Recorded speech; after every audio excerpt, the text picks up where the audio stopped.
안녕하세요. 오늘은 잠언 21장 1절 말씀을 가지고 하나님의 은혜를 나누려고 합니다. 왕의 마음이 여호와의 손에 있음이 마치 본물과 같아서, 다시 말해서 하나님이 왕의 마음을 주장하신다고 성경은 얘기합니다. 여기서 말하는 왕이란 하나님을 경외하는 왕뿐만 아니라 하나님을 믿지 않는 왕의 마음도 하나님이 주장하십니다. 여러분, 하나님은 왕의 마음만 주장하시는 것이 아니라 내 남편의 마음도 아내의 마음도 부모의 마음도 자녀의 마음도 하나님이 주장하십니다. 이런 영적인 진리를 알고 나면 우리가 삶에 적용할 수 있는 게 하나 있습니다. 남편과 어려운 말을 해야 될 때, 아내와 어려운 말을 해야 될 때 여러분 직접 말하기보다 하나님께 기도하세요. 그래서 하나님이 남편의 마음을 움직이시고 하나님이 아내의 마음을 움직이면 훨씬 수월하게 부부간에 대화할 수 있고 부모 자식 간에 대화할 수 있습니다.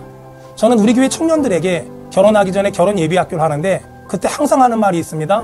장점은 직접 얘기해주고 단점은 지적하기보다는 하나님께 기도하면 하나님이 그 상대방의 마음을 바꿔주신다고요. 저는 그래서 사람들을 만나기 전에 늘 기도합니다. 하나님, 제가 오늘 어떤 사람을 만나려고 하는데 그 사람 마음을 부드럽게 해달라고, 그 사람 마음을 온유하게 해달라고. 여러분, 하나님이 온유하게 하시면 후유증이 없지만 내가 그 사람을 바꾸려고 하면 관계가 어려워지거나 아니면 관계가 단절되기 쉽상입니다.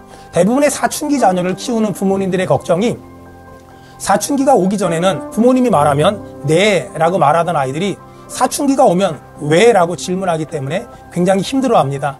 여러분, 하지만 힘들어하지 마세요. 왜냐하면 사춘기가 되었다는 건 뭐냐면 자기 생각이 만들어진다는 거잖아요. 자기 생각이 만들어지고 완성되고 성숙되면 다시 옛날보다 더 철든 아이로 변합니다. 그때 우리가 해야 될 일은 그 아이 붙잡고 씨름하는 것이 아니라 그 아이의 사춘기의 모습을 붙잡고 하나님께 나와서 하나님께 매달리면 하나님이 역사하실 겁니다.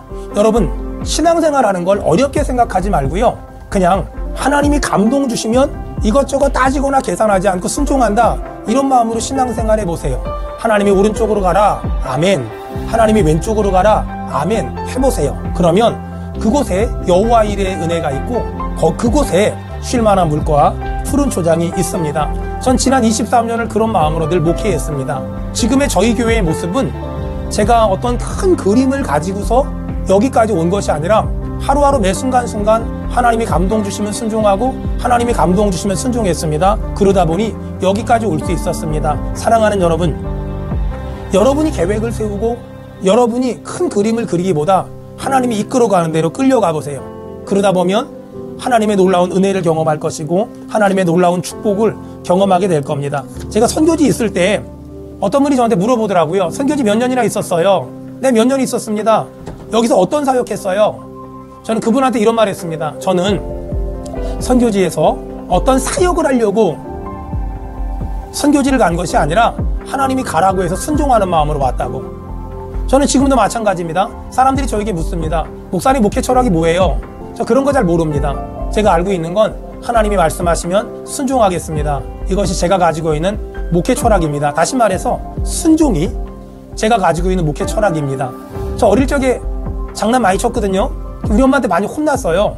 근데 우리 어머니가 저 혼날 때마다 했던 말이 있어요. 엄마가 2번 말하게 하지 마라. 근데 어느 날 제가 하나님께 기도하는데 하나님이 저한테 그러시더라고요. 하나님이 2번 말하게 하지 마라. 저는 늘 하나님께 기도합니다.